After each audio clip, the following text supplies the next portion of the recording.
Aujourd'hui, on est le 1er décembre et je réponds à une question de parents de saison. Faut-il faire croire à mon enfant que le Père Noël existe? Est-ce que si mon enfant croit au Père Noël, ça veut dire que je lui ai menti ou est-ce que j'ai risqué de trahir sa confiance? À quel moment est-ce que on peut guider notre enfant vers la vérité sur le Père Noël? Est-ce qu'on doit attendre que ça vienne tout seul? Comment réagir si justement ça ne se produit pas à mesure que l'enfant grandit? Comment répondre aux questions des enfants qui commencent à douter? Il y a énormément de questions de parents autour de ce sujet du mythe du Père Noël. Des questions qui sont de saison, mais qui sont aussi sans doute des questions d'époque, d'une génération de parents qui devient soucieuse d'une certaine cohérence entre nos actes, nos attitudes de parents et ce qu'on demande, ce qu'on attend des enfants, et soucieux aussi d'une qualité de relation et notamment sur le fait d'instaurer une confiance réciproque avec les enfants. Mon objectif en abordant cette question, comme d'habitude, il n'est absolument pas de trouver des réponses à il faut, il ne faut pas, mais plutôt d'aider les parents qui se posent des questions à trouver où poser le curseur, où placer le curseur au sujet du Père Noël, à un endroit qui leur corresponde et qui leur permette de préserver une relation avec leurs enfants qui soit une relation telle qu'ils avaient imaginé la construire et de préserver aussi de la sérénité autour des fêtes de fin d'année sans craindre que ça tourne au psychodrame ni être gêné par des cas de conscience vis-à-vis de certains subterfuges au sujet du Père Noël. Ce que je vais partager avec vous, c'est à quel moment est-ce que cette histoire de Père Noël commence à jouer des tours aux parents et de quelle façon. Et puis du coup, j'ai aussi essayé de recenser un certain nombre de pistes en fonction des âges des enfants pour vous aider à éviter tout ça. Alors comment ça commence cette histoire de Père Noël? Souvent ça commence un petit peu toujours de la même façon dans les familles qui sont soucieuses de faire vivre cette magie de Noël ou le personnage du Père Noël. Avec les tout petits, il n'y a pas grand chose à faire. En fait, rien que les premières histoires, les premiers Noëls vont très rapidement créer dans le regard de l'enfant, faire pétiller les yeux des enfants, créer dans leur regard toute cette magie autour de Noël sans qu'on ait eu besoin de faire grand chose dans un sens. Mais paradoxalement, avec les tout petits, c'est tellement chouette et magique de les voir s'émerveiller de cette façon que c'est là qu'on commence à faire des choses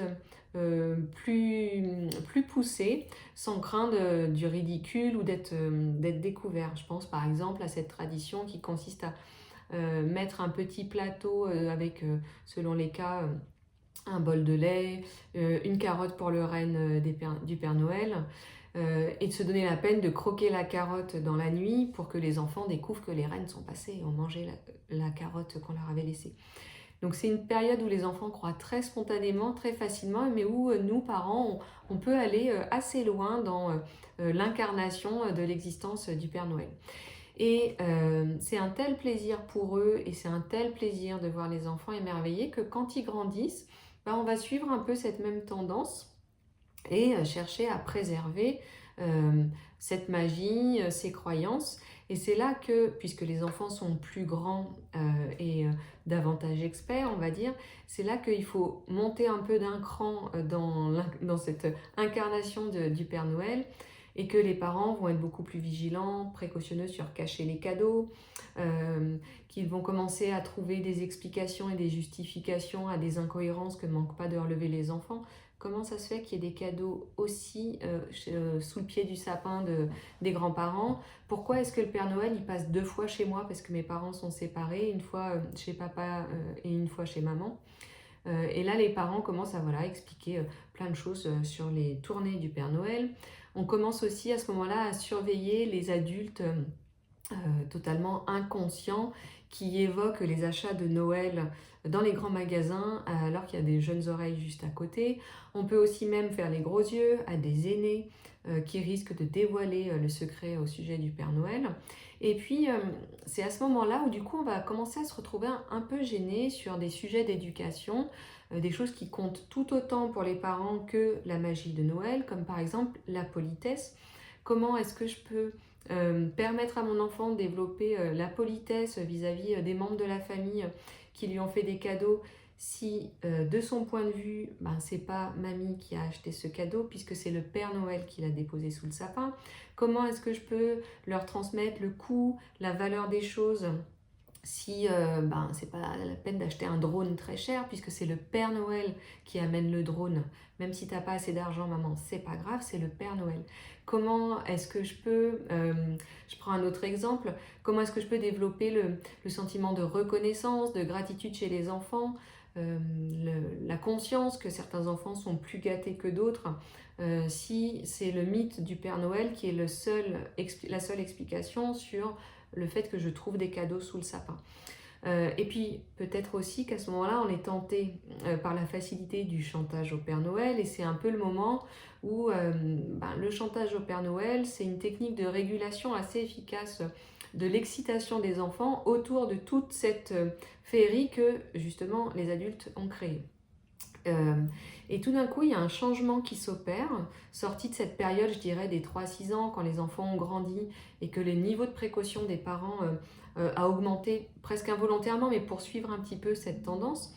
Tout d'un coup, les attentes des parents, elles changent très très fort et elles passent de mon enfant doit avoir des étoiles dans les yeux au sujet du Père Noël à mon enfant devrait quand même ouvrir les yeux sur cette histoire, il voit bien que c'est pas possible, pourquoi est-ce que naturellement, de lui-même, en douceur, il n'ouvre pas les yeux sur cette réalité, il ne revient pas à la raison, un retour à la raison dont on attend aussi qu'il se produise sans que les enfants craignent d'avoir été trompés, bernés, voire trahis par leurs parents. Et ben, c'est là que les parents commencent à se sentir un peu coincés et à douter ou à regretter certaines choses qu'ils ont pu élaborer même inconsciemment dans les années précédentes. Or, les enfants croient les parents, croient les explications que fournissent les parents. Quand ils sont petits, les enfants croient d'autant plus que pour eux, il y a peu de distinguo entre le réel et l'imaginaire et une forte appétence pour tout ce qu'on appelle la pensée magique, la possibilité d'imaginer que des choses improbables puissent se produire quelque part ou d'une façon ou d'une autre. Et puis, il y a même aussi des enfants qui croient pour faire plaisir aux parents. C'est ce que découvrent certains parents quand l'enfant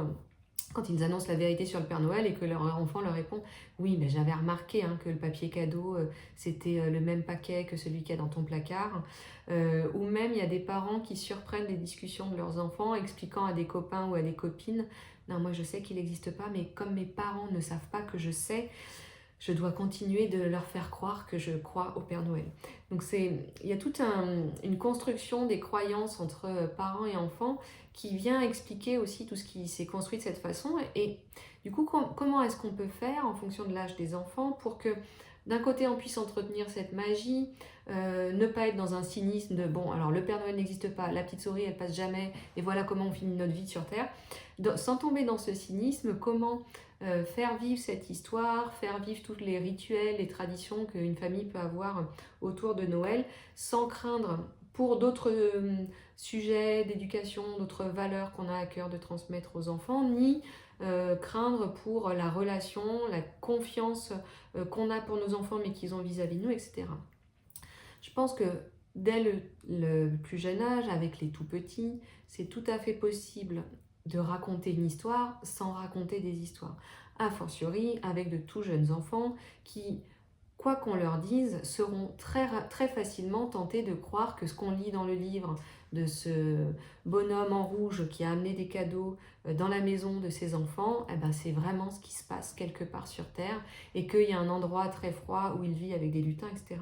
Donc vraiment inutile d'en rajouter à un âge où spontanément l'enfant il va être pris par cette magie, il va avoir le plaisir d'y croire, etc. On peut, dès ce moment-là, commencer à mettre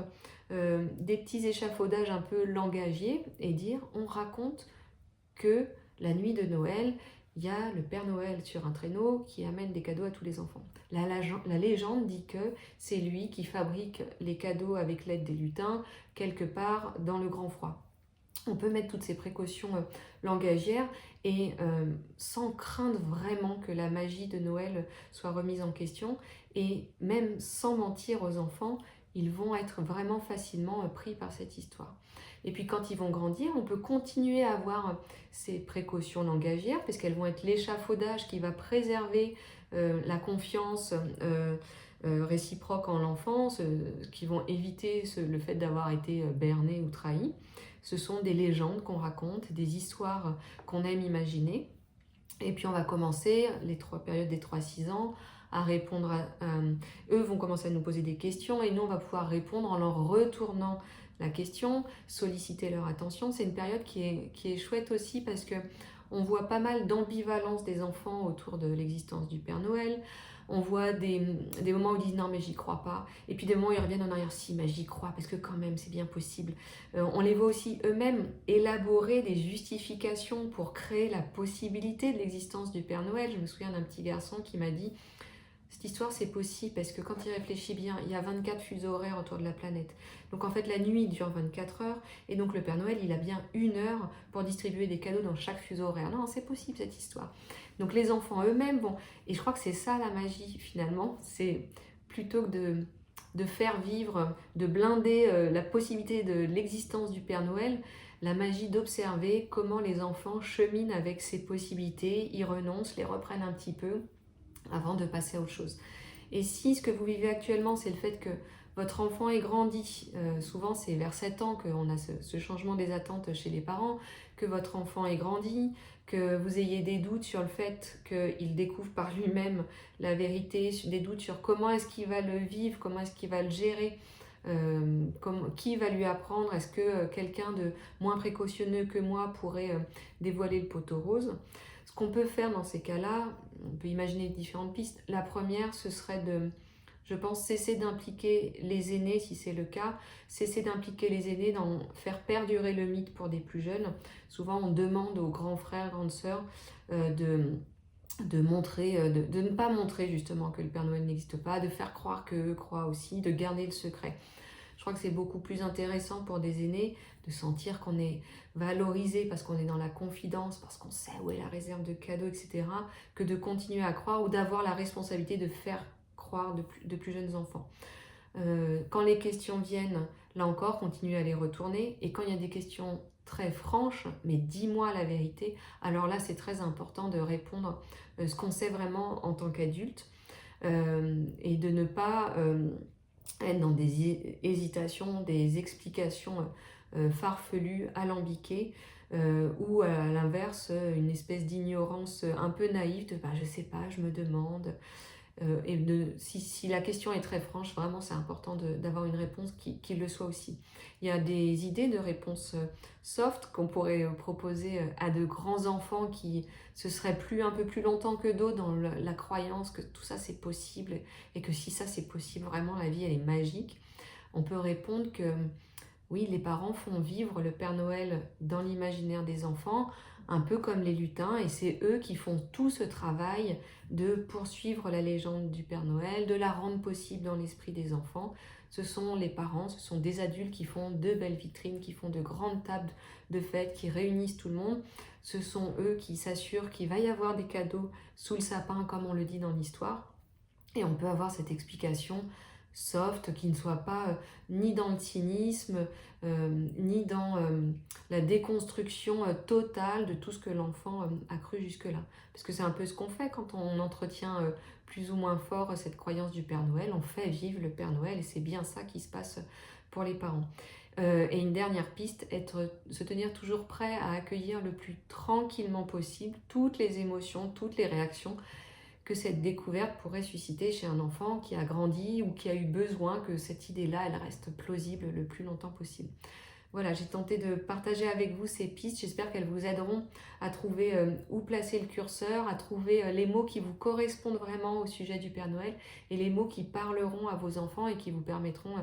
d'avoir avec eux la relation, la qualité de relation, le type de relation que vous aviez envie d'avoir. Je vous souhaite à tous de très belles fêtes de fin d'année et je vous dis à bientôt. Salut!